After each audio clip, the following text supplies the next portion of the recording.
तो next connector हम लोग का है एट, जिसका मतलब होता है अभी तक, है ना। तो एट शोज कॉन्ट्रास्ट, विरोध, है ना, इन द सेंटेंस। एट क्या है? सेंटेंस में विरोध को दिखाता है ना। At use last in the sentence. At का प्रयोग सेंटेंस में लास्ट में ही होता है ना। At comes after verb and verb plus object. At का प्रयोग जो हम लोग करते हैं, एट का प्रयोग जनरली वर्ब या वर्ब के पास ऑब्जेक्ट है उसके बाद एट का प्रयोग होता है। और एट का प्रयोग हम लोग अधिकांशतः प्रेजेंट परफेक्ट टेंस में करते हैं। Example, I haven't decided yet, मैंने अभी तक निर्णय नहीं लिया है ना। She haven't see my message yet, उसने अभी तक मेरा संदेश नहीं देखी है। यू हैवंट रेडी एट, तुम अभी तक तैयार नहीं हुए हो। नाइदर नॉर का हिंदी होता है ना तो ना। Neither always takes nor in the sentence. If second subject is singular, singular verb must be use. If second subject is plural, plural verb must be use. कहने का मतलब हुआ कि नाइदर नॉर में जो वर्ब डिपेंड करता है वह सेकेंड सब्जेक्ट पर डिपेंड करता है। अगर सेकेंड सब्जेक्ट सिंगुलर हुआ तो वर्ब क्या होगा? सिंगुलर। अगर सेकेंड सब्जेक्ट प्लूरल हुआ तो वर्ब भी क्या होगा? प्लूरल। एग्जाम्पल से समझते हैं। Neither he nor Sita is cooking food. Neither they nor we were playing cricket. Neither he nor she is eating a mango. तो हम लोग जानते हैं नॉट ओनली बट ऑल्सो, इसका हिंदी होता है ना सिर्फ बल्कि। जैसे आइदर हमेशा अपने साथ और का प्रयोग लेता है, नाइदर हमेशा अपने साथ नॉर लेता है, उसी प्रकार नॉट ओनली हमेशा अपने साथ बट ऑल्सो लेता है। तो नॉट ओनली बट ऑल्सो का हिंदी बता दिए, ना सिर्फ बल्कि। तो इसमें सबसे पहले सब्जेक्ट, है ना, उसके बाद वर्ब, उसके बाद नॉट ओनली प्लस एडजेक्टिव, है ना, plus but also plus adjective. तो नॉट ओनली के बाद अगर एडजेक्टिव आएगा तो बट ऑल्सो के बाद भी एडजेक्टिव आएगा। नॉट ओनली के बाद अगर नाउन आएगा तो बट ऑल्सो के बाद नाउन आएगा। नॉट ओनली के बाद प्रोनाउन आएगा तो बट ऑल्सो के बाद भी प्रोनाउन आएगा। नॉट ओनली के बाद वर्ब आएगा तो बट ऑल्सो के बाद भी वर्ब आएगा। यानी जो सेंटेंस डिपेंड करता है नॉट ओनली और नॉट ओनली अब बट ऑल्सो के बाद सेम, या तो नाउन आएगा तो सेम होगा, प्रोनाउन आएगा तो सेम होगा, एडजेक्टिव आएगा तो सेम आएगा। तो ये दोनों डिपेंड करता है नॉट ओनली बट ऑल्सो का। तो एग्जाम्पल से क्लियर करते हैं। वह ना सिर्फ सुंदर बल्कि तेज भी है। तो इसमें सुंदर और तेज क्या है? एडजेक्टिव है, जो नॉट ओनली बट ऑल्सो का इसमें अगला प्रयोग पढ़ेंगे।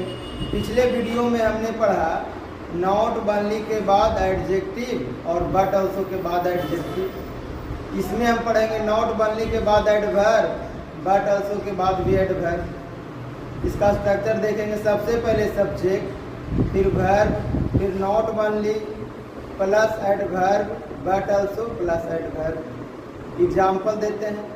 वह न सिर्फ हिंदी ढंग से बल्कि धारा प्रभाव बोलती है। She speaks Hindi not only naturally but also fluently. Next example, वह काम न सिर्फ लापरवाही बल्कि जल्दी भी करता है। He works not only careless but also fastly. Not only but also का नेक्स्ट प्रयोग हम लोग ये करेंगे। नॉट ओनली के बाद इसमें नाउन और बट ऑल्सो नाउन वाला प्रयोग करेंगे। Subject plus verb plus not only plus noun और plus but also plus noun. Example से क्लियर करते हैं। मैं ना सिर्फ चॉकलेट बल्कि केक भी पसंद करता हूँ। इसमें चॉकलेट और केक नाउन है जो कि नॉट बनने के बाद है। तो I like cake. Use of connectors या कंजक्शन। तो आज का टॉपिक है बिकॉज। बिकॉज मतलब होता है क्योंकि। तो because is use to show reason. Because क्या दिखाता है? कारण। इसका प्रयोग जो है कारण को दिखाने के लिए प्रयोग किया जाता है। एग्जाम्पल से हम क्लियर करेंगे। I shall not go to school because I have fever.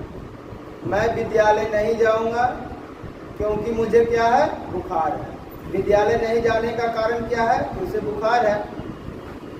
They will not go to library because it is Sunday today. है ना? वे लोग लाइब्रेरी नहीं जाएंगे क्योंकि आज रविवार है।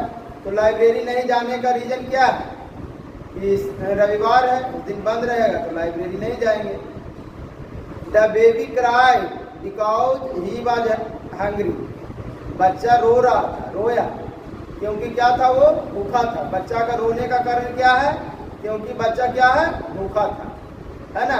तो बिकॉज का जो प्रयोग होता है रीजन को दिखाने के लिए। तो हम लोग का बट क्या होता है? बट का अर्थ होता है लेकिन, किंतु, परंतु। तो बट का प्रयोग कैसे होता है और कब करेंगे और किस अर्थ में करेंगे? तो it gives opposite sense in the sentence. यह सेंटेंस में क्या देता है? उल्टा मतलब देता है। इसका मतलब होता है अपोजिट। जैसे कोई सेंटेंस देल है, इसमें कोई व्यक्ति में एक सही गुण है तो दूसरा उसका उल्टा गुण है। या कोई व्यक्ति कोई ये काम कर रहा है तो दूसरा व्यक्ति उसका अपोजिट काम कर रहा है। एग्जाम्पल से हम समझते हैं कि आई एम स्टडी। मैं पढ़ रहा हूँ बट ही प्लेइंग। मैं पढ़ रहा हूँ किंतु वह खेल रहा है। मेरा उल्टा काम कर रहा है। मैं पढ़ने का काम कर रहा हूँ और वह खेलने का काम कर रहा है। He is wealthy but he is unhappy. वह क्या है? धनी है लेकिन वह क्या है? उदास है ना? Ramesh is poor. Ramesh is poor but he is honest. Ramesh गरीब है लेकिन क्या है? वह ईमानदार है ना? इसका अपोजिट सेंस देता है। तो नेक्स्ट टॉपिक है हम लोग का एंड, जिसका अर्थ होता है और। It gives same sense in the sentence. यह सेंटेंस में एक ही तरह का भाव देता है ना? एक ही व्यक्ति में एक ही तरह का नेचर या गुण को बताता है। जैसे एग्जाम्पल से समझते हैं। I am honest and great. You are smart and kind. तुम स्मार्ट भी हो, दयालु भी हो। She is beautiful and active. वह सुंदर के साथ साथ क्या है? एक्टिव है, तेज भी है, फुर्तीला भी है। He is foolish and lazy. वह मूर्ख है और उसी जैसा क्या है? लेजी भी है ना? तो आज का हमारा टॉपिक है कनेक्टर्स या कंजक्शन। तो कनेक्टर्स और कंजक्शन जो होते हैं वो क्या करते हैं? दो सेंटेंस को आपस में जोड़ते हैं और जोड़ने के साथ साथ ये रिपीट सेंटेंस को क्या करते हैं? छोटा करके उसको छोटा भी करते हैं। सिंगल रिपीट सेंटेंस को हटाकर उसको सेंटेंस को छोटा करते हैं। जैसे सबसे पहला टॉपिक आज हम करेंगे आइदर और। इसका हिंदी होता है या तो या। आइदर के साथ और का हमेशा प्रयोग होता है। आइदर ऑलवेज टेक्स और in the sentence. If second subject is singular तो singular verb must be use. If second subject is plural, plural verb must be use. तो इसमें आइदर और में सेकेंड सब्जेक्ट पर ही वर्ब डिपेंड करता है। Second subject अगर सिंगुलर होगा तो वर्ब सिंगुलर का प्रयोग करेंगे और सेकेंड सब्जेक्ट प्लूरल होगा तो वर्ब प्लूरल का प्रयोग करेंगे। जैसे या तो रवि झूठ बोल रहा है या मैं झूठ बोल रहा हूँ। तो इसमें झूठ बोलना दो बार आ रहा, रिपीट हो रहा। इसको कनेक्टर में क्या करेंगे? रिपीट वर्ड को हटा के एक बार यूज करेंगे। अल्दो का अर्थ निकलता है हालांकि, है ना। इसका प्रयोग कहाँ करते हैं? तो although is use to show two opposite statements. Although का प्रयोग करते हैं जहाँ दो स्टेटमेंट्स रहता है, दोनों का क्या भाव निकलता है? अपोजिट, अलग अलग दोनों का। एग्जाम्पल से समझते हैं। Although he is poor but he donates, है ना। हालांकि वह गरीब है किंतु क्या करता है? फिर भी दान देता है ना। Although she was tired she continued working, हालांकि वह क्या है? थकी हुई है, लेकिन फिर भी वह लगातार काम कर रही है। थकने के बावजूद भी काम कर रही है, थकी हुई है। उसका अपोजिट क्या होना चाहिए? आराम करना चाहिए, लेकिन नहीं, लगातार क्या कर रही है? काम कर रही है।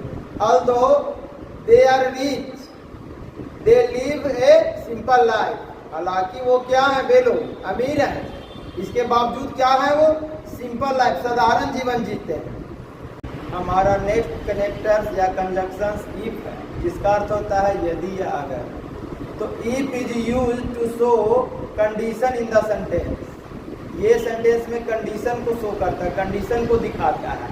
कंडीशन में हम लोग को एक बात ये याद रखना है कि इफ के साथ अगर जो भी सेंटेंस प्रेजेंट में रहे और इधर फ्यूचर में रहे, तो दोनों का अर्थ जो निकलेगा वो फ्यूचर में ही निकलेगा।